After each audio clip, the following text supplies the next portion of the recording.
Love, pauwi na ako. Ito nangyari sa araw ko.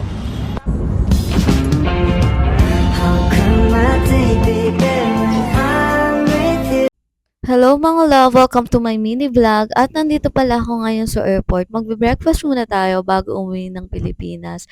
At ito pala yung breakfast nila dito sa Taoyuan Airport. Story time pala mga love. Kaya ang tagal ko din bago na-edit to kasi sobrang daming nangyari sa Pilipinas. At ikukwento ko sa inyo mamaya.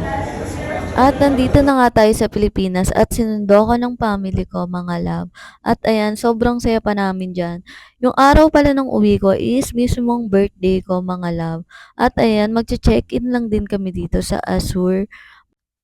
And sobrang saya ng memories dito. Ito yung pinakamasayang birthday ko kasi ito na pala yung last na makakasama ko yung papa ko.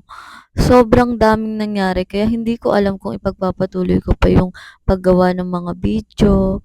Pero alam ko kung nasan man yung papa ko ngayon is gusto niyang ipagpatuloy ko lahat. And alam kong proud na proud siya sa akin kung ano man yung narating ko. At itutour ko kayo dito sa Azure. Ito yung wave pool nila dito, mga love. At sobrang ganda dito lalo na sa gabi. Tingnan mo naman yung view. Sobrang nakaka-relax at malapit pa sa city. Ayan mga love, sobrang nag-enjoy din ng mga bata dyan. Sobra ding lungkot habang ine-edit ko to kasi naaalala ko lang din si Papa. Kaya hindi mo talaga inaasahan kung ano yung mga mangyayari sa buhay, mga love. Kaya habang nandyan pa yung mga magulang nyo, mahalin nyo, mga love. Sobrang ibigay nyo lahat ng best para sa kanila.